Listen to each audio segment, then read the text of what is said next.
So, you've just saved up all your birthday and Christmas money with the absolute best price to performance gaming PC you can get. It's easy. Now introducing the $160 gaming PC.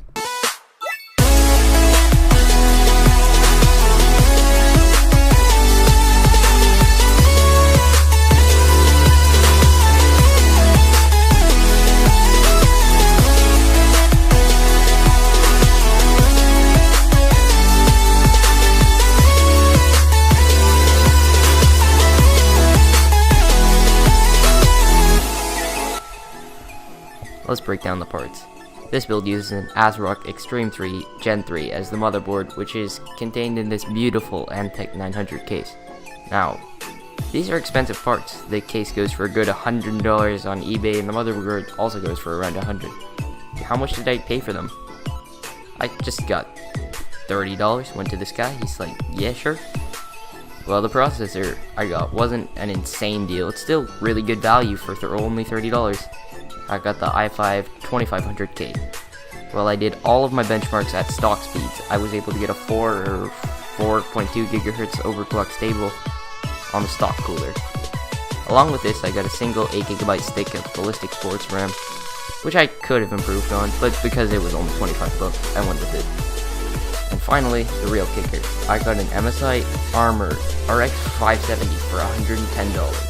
It was an X mining card, but it looked really nice in the case and effortlessly powered through all the games. Powering the whole system is a Corsair CX430, which I got sealed for $20, which was incredible. Well, I didn't buy a cooler or a hard drive. I had a 500GB drive with activated Windows 7, which I mentioned in my last video. And between now and last video, I actually received another 500GB drive for free. I personally don't think it's too difficult to find free drives, but at most I'd pay $10 for one of these. Now, if we total that up, it's only 250 Canadian, or 160 American. Let's get into the benchmarks. In CSGO, we saw an average of 135 with a minimum of 52 and a maximum of 289. Well, I know people who literally won't play CSGO with anything less than 144 frames per second. I found this completely playable and played like a few matches on it.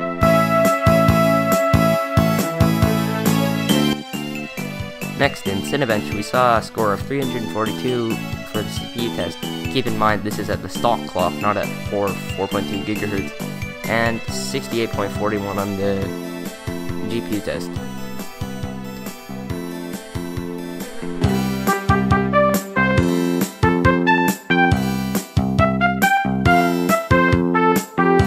After this, in Unigine Heaven, we saw a score of 1535 with an average of 60 FPS at medium settings throughout all the scenes.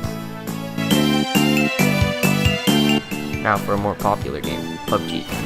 In PUBG, we saw an average of 52 FPS while playing at 1080p at medium settings, with a bit of stutter while landing. Although I'm not the best player at PUBG, I found it more than playable and played through more than a few games with my friends. Finally, for the last benchmark, we have Fortnite, and at a mix of medium and ultra settings, which I found to look better than high settings, I got an average of 66 FPS, which was mostly affected by the landing where the FPS would dip below the 40s.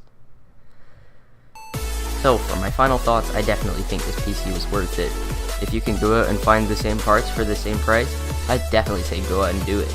This PC was able to run fairly harsh games at 1080p for a price that is less than the price of your lunch money across the whole year.